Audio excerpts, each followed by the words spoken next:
for me, the first and foremost was having the control to put the viewer where we wanted to put the viewer initially. So, and this format being the closest thing to my eye, like that for me was everything. I'm looking for the church. You just passing through, I guess? Here to work. You ever live in a town like this? Everybody knows everybody, and people think it's quaint. Interesting thing about 65 millimeter or the Lexus 65 is like a couple things, like the obvious stuff, like the subject background relationship, you know, and the way that everything falls around the focus plane.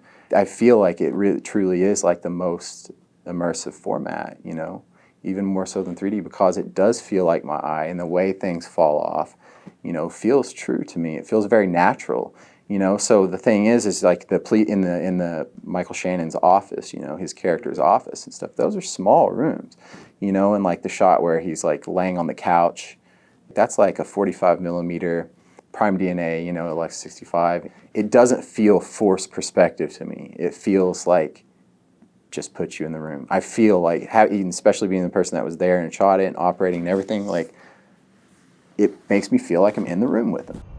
Who are you? I am a sinner. You know, the lenses were super important. The prime DNAs were super important because they're kind of detuned and funky in like a really interesting cinematic way. They were really pleasing on skin, but they had like some funky like aberrations and vignetting, and for me they leaned into the fable of the whole thing, you know, the heightened realism.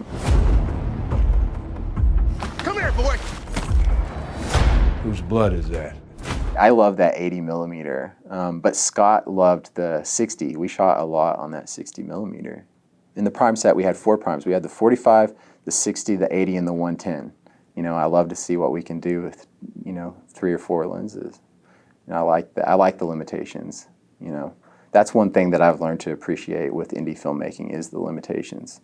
The smaller crew, the more intimate crew, the less gear, the more nuanced lighting, being able to use practicals quite a bit, and like a small selection of lenses. I find that it's more gratifying way for me to work than if I had everything, honestly.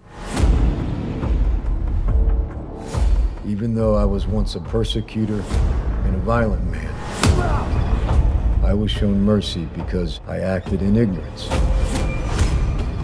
They're saying things about you, Reverend.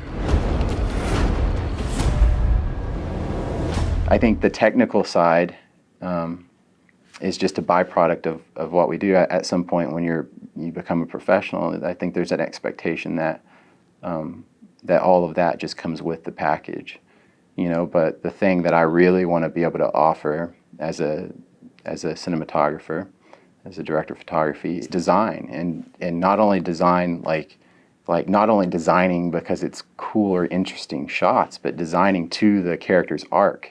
Like in that moment, you know, and thinking about how one scene moves into another, and, you know, all of those things. I just think it's like really, really important.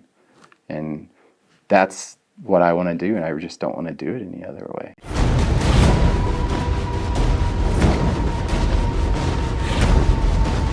Guilt's a heavy burden, isn't it, Reverend? Most men can't carry it alone. You are no man of God!